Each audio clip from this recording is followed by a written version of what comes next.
Hello നമസ്കാരം. പിജിആർപിള്ളേ വ്ലോഗിലേക്ക് എല്ലാവർക്കും സ്വാഗതം. നമ്മൾ ഉണ്ടാക്കാൻ പോകുന്നൊരു ഗാജർ ഹൽവയാണ്. 2 സ്പൂൺ നെയ്യ് ഒഴിക്കാം.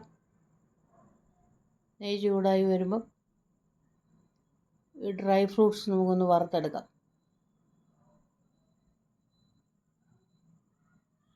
നട്ട്സ് വറുത്തെടുത്തു. നമുക്ക് ഇച്ചിരി നെയ്യോട് ഒഴിക്കാം. നെയ്യാതി കടപ്പുണ്ട്. ഇച്ചിരി നെയ്യോട് ഒഴിച്ചിട്ട് ഈ ഗാജർ ഇങ്ങോട്ടിട്ട് ഇളക്കും.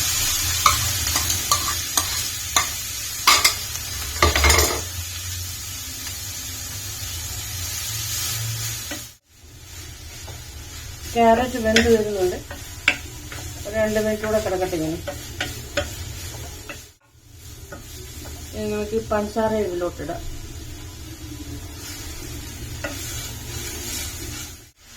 നമുക്ക് ഇതിനകത്തോട്ട് 2-3 ടീസ്പൂൺ പാൽപ്പൊടി ഇടാം.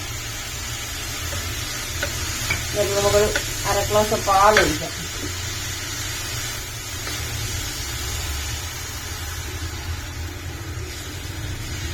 ഈ പാലിനകത്ത് കിടന്ന് ഇതൊന്ന് വേവും. വെന്ത് പറ്റി വരുന്നുണ്ട്. നമുക്കൊരു മിനിറ്റ് കൂടെ ഒന്നൊന്ന് അടച്ചു വെക്കാം. ഒന്നുകൂടെ വേണം. നമുക്കിനി ഏലക്ക 2-3 ഏലക്ക ചതച്ചത് ഇങ്ങോട്ടിടാം. അത് കഴിഞ്ഞ് നട്ട്സ് കൂടി ഇട്ടിളക്കാം.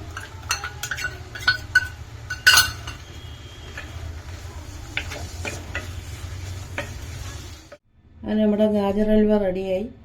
എല്ലാവരും കാണണം. സബ്സ്ക്രൈബ് ചെയ്യാൻ മറക്കരുത്. Thank you.